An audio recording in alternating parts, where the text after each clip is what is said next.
Good afternoon, everyone. It's February 27th, 2021. I'm Eric. I'm here with Donkey today, and he's going to school us about some things. So tell us a little bit about yourself, and then take it from here, Donkey. Yeah, your viewers are probably wondering why my name almost, let me explain that one first. Um, First, I'm adopted, so like I went through that whole thing. But I actually ended up meeting my biological mom, and one of the things that she started teaching me was Hebrew, and she kind of renamed me, and she named me Ish, and it's Esh, and I did at the time didn't know Hebrew, and so I just looked up the name, and I actually ended up looking it on Google, and I ended up finding out that Ish meant donkey, and I responded back to her in a text, and I was just like, I said donkey. I was like, why that? And she kind of responds like, huh? And I was just like, yeah, that's what Ish means, right? Donkey. She's like, no, it's Hebrew for man of fire. And I was just like, well, I was like thinking about it, and I was just like, even the donkey that Jesus rode in on, would be privileged. So I actually ended up taking that name. I would rather the name donkey than anything or any loftier title than that. And over the time, it kind of grew on me because I started reading other stories about, Samson using the donkey's jaw to kill an army, God using a donkey to loosen his lips to talk to the master that was beating him so badly.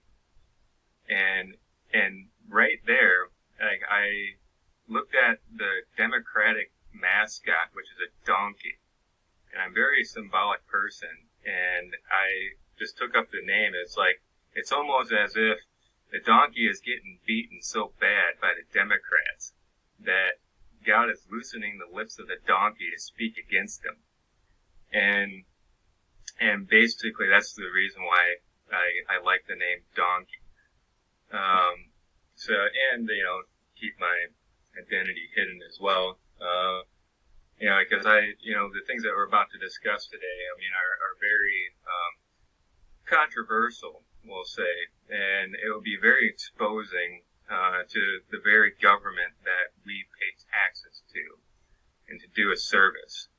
And one thing in mentality that I want people to think about, I have to kind of, go indirectly about saying it, but it will be direct.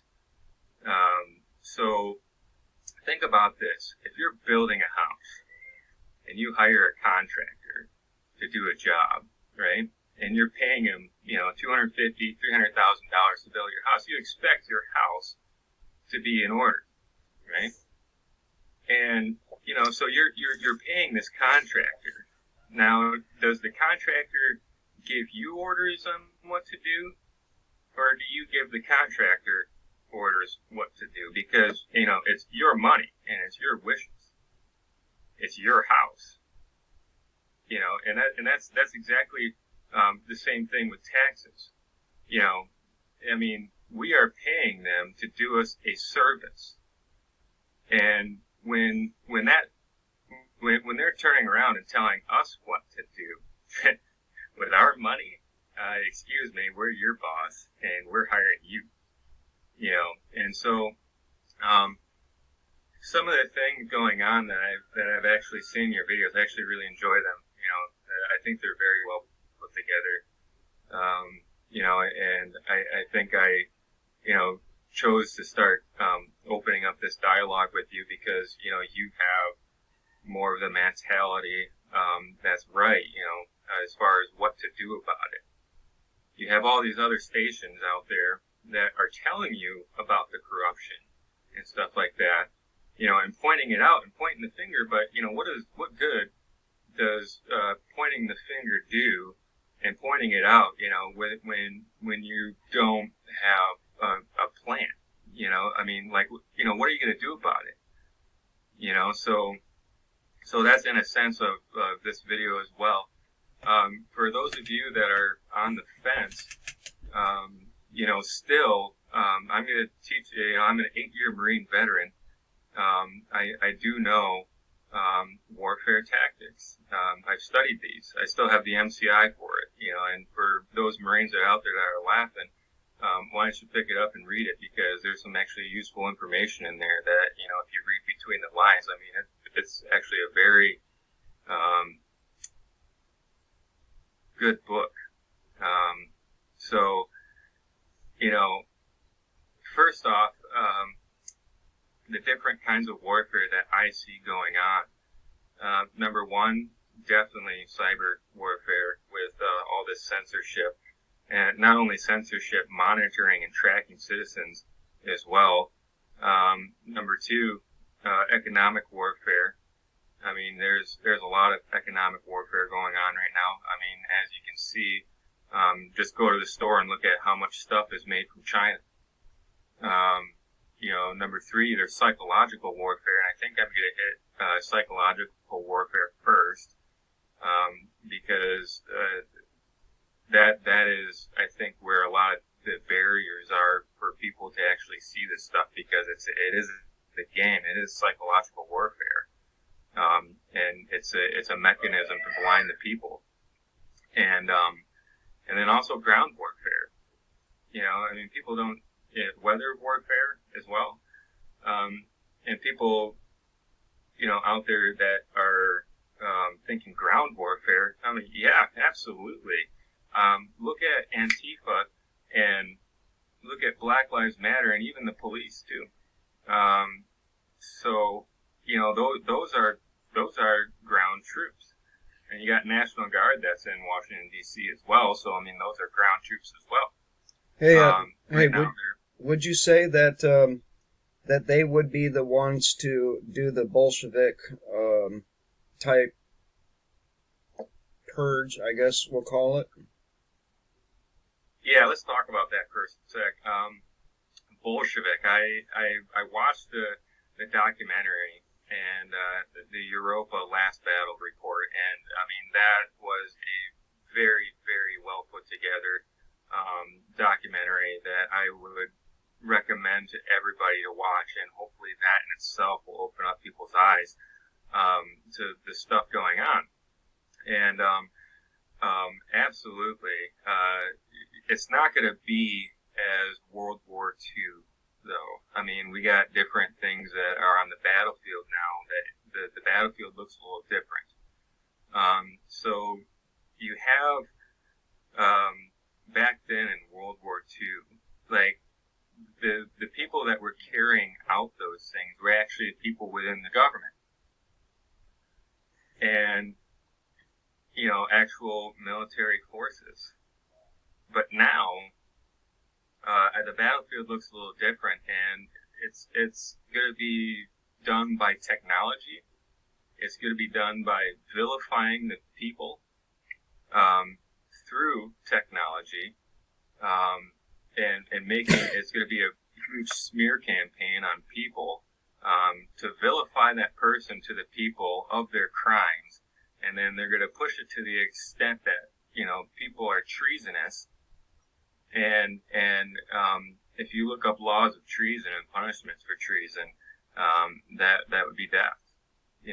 So, and yesterday you had a video up about the guillotines. People don't think that's serious. That's very serious. And they're going to use the law to do it. And so it's almost as if it's a pacifier for people. Here, stick it in your mouth. And like, these people are criminals. And you gotta, and people are going to look at that and they'll be like, well, I mean, they did do something wrong, and yeah. So that is how they're going to do it. That's the battlefield. Now, what do we do about those certain things? Well, first, getting out there and teaching people some of these tactics. get them to see that these warfare tactics are going on right now. And let's start with psychology and psychological warfare. First of all, like I think I mentioned to you about, layers. People that are, sometimes only think on the surface are only about 2 layers deep. They look at it face value, and they read the black and white, and look at the definitions of things, and they say, well, you can't, and it's like, and they believe that everybody's good, right? And how do you appeal to those people and to get them to go another layer deeper, and then another one, and then another one, and how you do that is you show them reality. If they want to look at reality, then okay, let's look at reality. And a lot of people, if you can watch this video like 4 or 5 times, I'm also double speaking encoded messages, and that's what these people do too in the government. And this is the start of psyops, right? And if you know this language, then you also know what I'm saying. And how do you get people on board and understand this? Is you teach them. So I have to do that indirectly, in a sense. And when I was talking about that filter, these are the gaps that I'm talking about that they operate in. It's called between the lines. And this coded language, when you're speaking, school doesn't do a very good job at actually teaching people how to read anymore. People are educated to about the 3rd or 5th grade level of reading. And that's for a reason, too, because they want 2-layer deep people. They don't want 7 layers deep, because these are the people that can defeat them. And what I mean by that is, when you read a book, what is it comprised of? It's comprised of words. So when you think of those words, like a lot of times when you're having a conversation with somebody, are you in your head? Like if I say dog, in your head you think of a dog. If I say tree, in your head you think of a tree. So I say coffee, you think of a coffee mug, brown liquid, creamer, coffee pot, or let's say if I say tyranny, what am I saying? So, what you have to do to see this language is you have to visualize with images in your mind. So go back and re-watch this video and actually meditate on the words I'm saying, and try to picture my words that I'm speaking. So like when I'm talking about tyranny, try to picture that in your head and what that looks like. So to continue on, just know that as far as tyranny, it is right in front of our faces, and they're all laughing at us, thinking that we can't see it, and it's behind the curtain and everything else, and it's really not. Some people definitely see it, but I just wanted to go over a brief second about what our founding fathers said about tyranny and the Second Amendment. So here we have Thomas Jefferson. He has a few out there. When people fear the government, there is tyranny. When the government fears the people, there is liberty. Now, people are definitely fearing the government right now, and case being the mask. Like, everybody's out there wearing the mask, and it's just like no one wants to get in trouble. And I even have my own stories about masks. I'll tell that later, but I don't want to get sidetracked. Here's another one by James Madison. The accumulation of all power, legislative, executive, and judiciary, in the same hands, whether of one, a few, or many, and whether, whether hereditary, self-appointed, or elective, may justly be pronounced the very definition of tyranny. Let's go on to, let's see here. There is no greater tyranny that which perpetuated under the shield of law and in the name of justice. And that was Charles de Montesquieu. I don't know if that's how you pronounce his name, but, people get what I'm saying. If tyranny, and here is another one of, I believe, James Madison. If tyranny and oppression come to this land, it will be in the guise of fighting a foreign enemy. Let's continue. And these are men of history. These are the men that wrote our Constitution. So when you have our Congress and when you have our legislative bodies saying that, the Second Amendment, that was for, just for, hunters. Stick it up your ass. Obviously they're the ones that didn't pay attention in school and history. Let's see here. George Washington had one that I really liked. Let me see if I can find it again. Let's see here. Here's one of Thomas Jefferson. No free man shall ever be debarred the use of arms. The strongest reason for the people to retain the right to keep and bear arms is the last resort to protect themselves against tyranny and government. Keep and bear arms to, what was that Thomas Jefferson said? Let's go back and reread it. To protect themselves against tyranny and government. And the last time I checked, you can go online, you can see Thomas Jefferson's Hancock, right on the Constitution.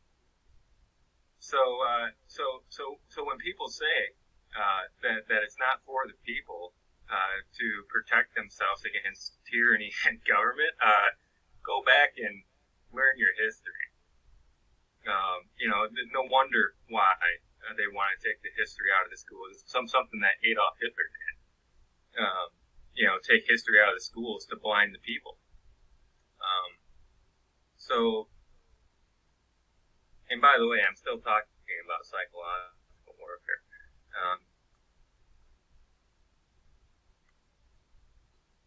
How do you beat these things? You teach people, right? I have another way to beat them. The truth. Yeah, me too.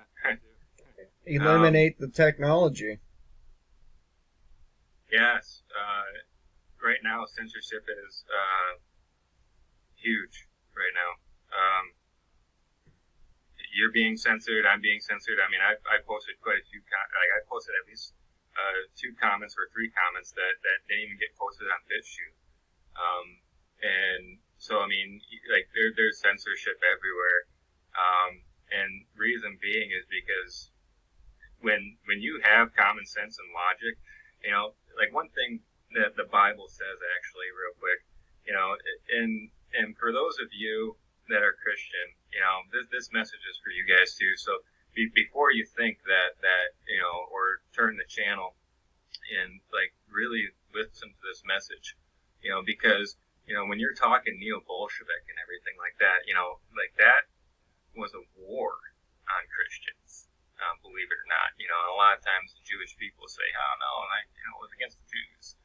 And okay, let's use common sense here for a second. Number one, go back in time. to neo-Bolshevism. And I'm still talking to Christians. And, go back in time to neo-Bolshevism. Right? And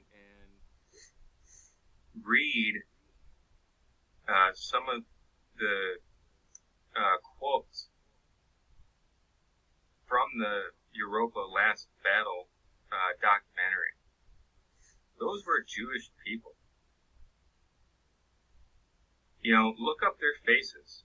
I mean, just don't take my word for it. Actually, get out there and research it. Because that's how it becomes believable.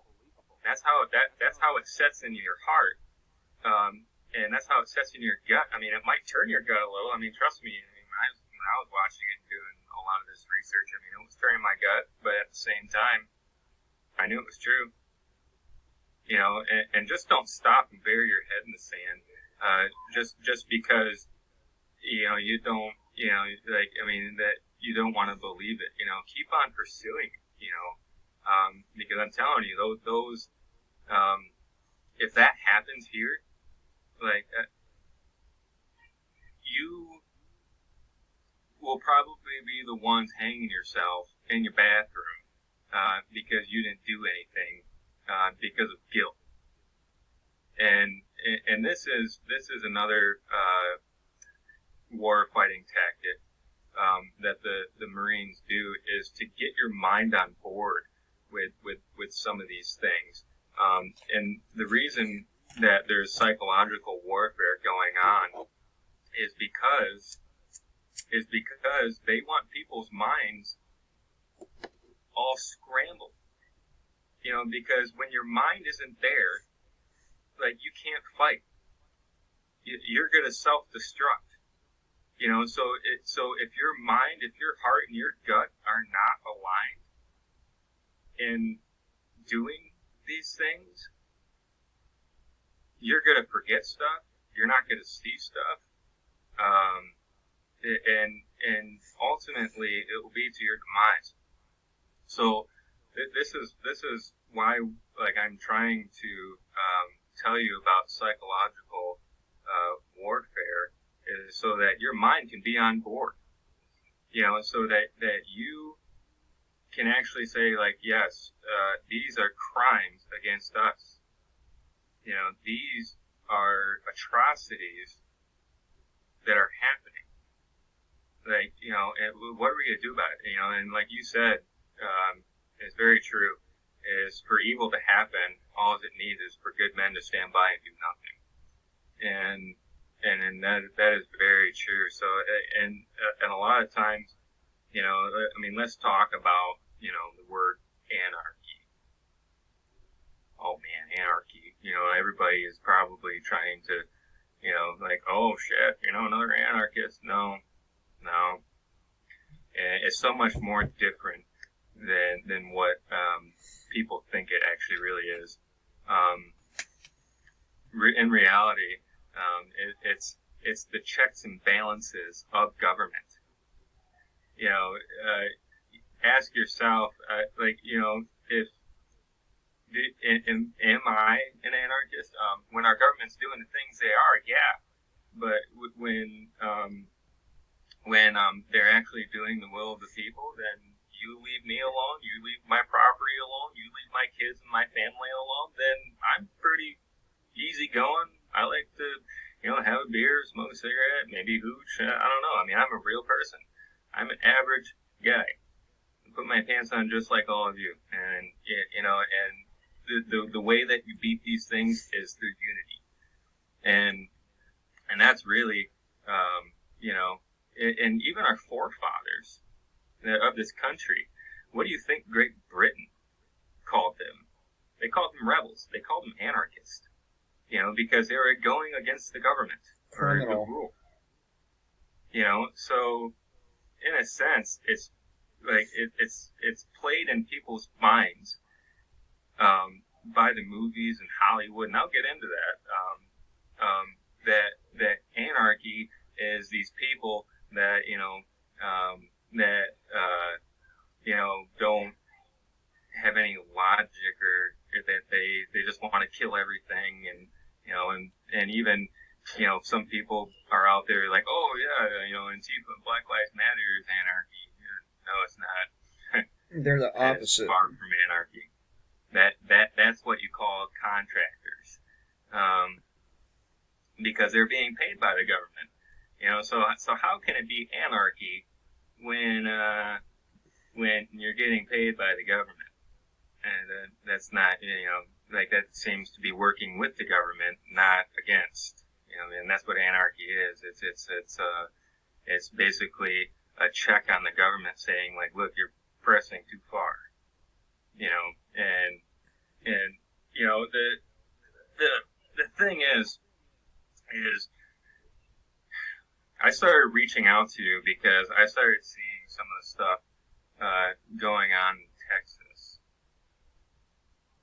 And I was thinking to myself, they're actually doing this. Like, they are actually, are that disconnected that they're actually carrying out their agenda and plans.